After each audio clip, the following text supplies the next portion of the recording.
তো ওনাদেরও তো দায়িত্ব আছে। কাজে এটার সাথে এটা আমরা রিলেট করে দেখছি না। ফেব্রুয়ারিতে প্রথমার্ধে জাতীয় সংসদ নির্বাচন আয়োজন করতে আমরা বদ্ধপরিকর। দুই ধরনের বিরোধ বেরিয়ে হয়েছে।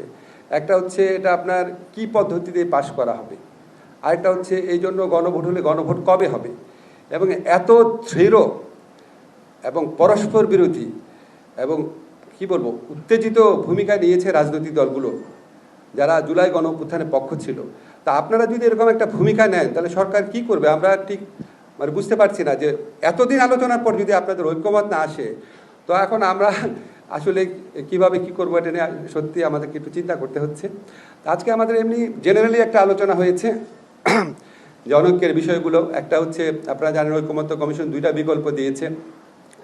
একটা হচ্ছে আপনার জুলাই সনদ বাস্তবায়ন আদেশ, তারপর গণভোট, তারপরে 270 দিন মধ্যে না হলে স্বয়ংক্রিয়ভাবে আপনার সংবিধান সংশোধন হয়ে যাবে। তো এটা একটু মানে এরকম কোনো নজির আছে কিনা বা এটা আদৌ সম্ভব কিনা এটা আমরা দেখব। আরেকটা হচ্ছে এই দায়িত্ব নির্বাচিত সংসদের হাতে ছেড়ে দেওয়া। এই দুইটা আপনার বিকল্পের মধ্যে কোনটা আসলে বেশি গ্রহণযোগ্য সেটা নিয়ে রাজনৈতিক দলের মধ্যে তীব্র মতবিরোধ রয়েছে। আর গণভোট কবে হবে ওটা নিয়ে তো বিরোধ তীব্রতম পর্যায়ে পৌঁছে গেছে বোধহয়। তো এইসব ব্যাপারে একটা সময় আমাদেরকে সিদ্ধান্ত নিতে হবে। সিদ্ধান্ত নেবেন প্রধান উপদেষ্টার নেতৃত্বে আমরা থাকবো, আমরা ওনাকে সহায়তা করার জন্য থাকবো। সিদ্ধান্ত এটা কোনো পার্টিকুলার কেউ নেবেন, এটা আপনারা নিশ্চিত থাকেন। এই সিদ্ধান্ত প্রধান উপদেষ্টা নেবেন। আমাদের সাথে কনসাল্ট করার প্রয়োজন হলে উনি কনসাল্ট করবেন এবং আমরা যে সিদ্ধান্ত নিব সেখানে আমরা দৃঢ় থাকব। কোনো রাজনৈতিক দল যদি এককভাবে তাদের অবস্থান নেওয়ার জন্য আমাদেরকে আলটিমেটাম বেঁধে দেয় বা জোর করে, তার মানে হচ্ছে ওনাদের মধ্যে ঐক্যমত্য নাই এবং ওনারা চাচ্ছেন ওনাদের দলীয় পজিশনটা যেন এই সরকার আপহোল্ড করে।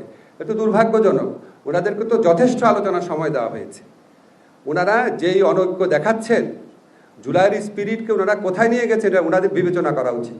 যেটা বলুন, আমরা ফেব্রুয়ারির প্রথমার্ধে জাতীয় নির্বাচন করব, ঠিক আছে?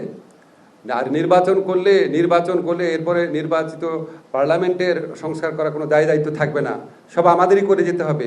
এটা তো কোনো আপনার মানে না, এ তো কোনো বেদবাক্য না।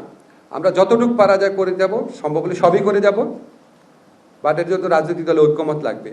আর নির্বাচন হয়ে গেলে আমাদের তো থার্ড যে পন্থা আছে সেটা তো হচ্ছে একটা নির্বাচিত সংসদ, একটা আপনার কনস্টিটিউয়েন্ট সংবিধান সংস্কার।